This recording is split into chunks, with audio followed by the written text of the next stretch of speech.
Velkomin á þessa námshljóðbókakynningu með texta.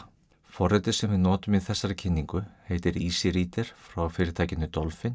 Hægt að kaupa forritið á netinu. Einnig hægt að prófa forritið frítt í 30 daga. Til að sækja forritið þá þarf að fara á heimasíðu Dolphin á yourdolphin.com, velja Product, Easy Reader og Try it.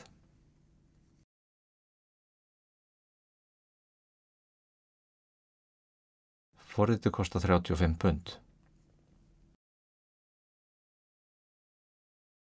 Ég búinn að sækja forritið og setja það upp á þessari tölvu.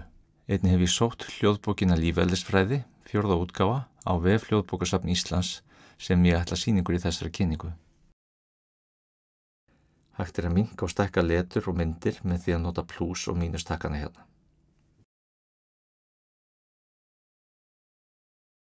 Efnisyfirlit bókarinnar fylgir hljóðbókinni. Þannig hægt að ferðast bókina eftir efnisyfirliti, velja kafla og undirkafla. Fyrsti kafli, frumu lífeðlisfræði. Hugmyndir manna frumur í lífverum eru svo til jafngamlar smásjánum.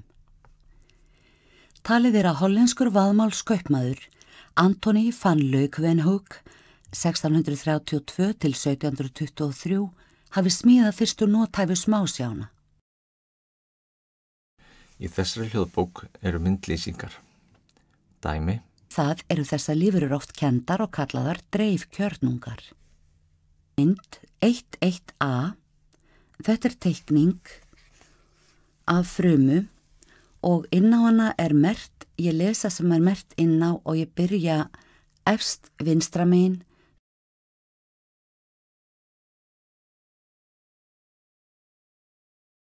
Einnig hægt að velja og fara beint á ákveðna síður í hljóðbókinni.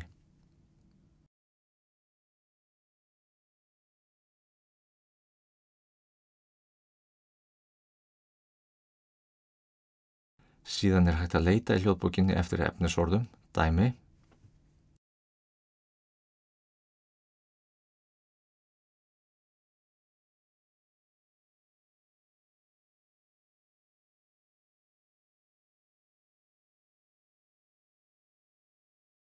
Einnig hægt að merkja texta og skrifa athugasemdir eða glósur við textan.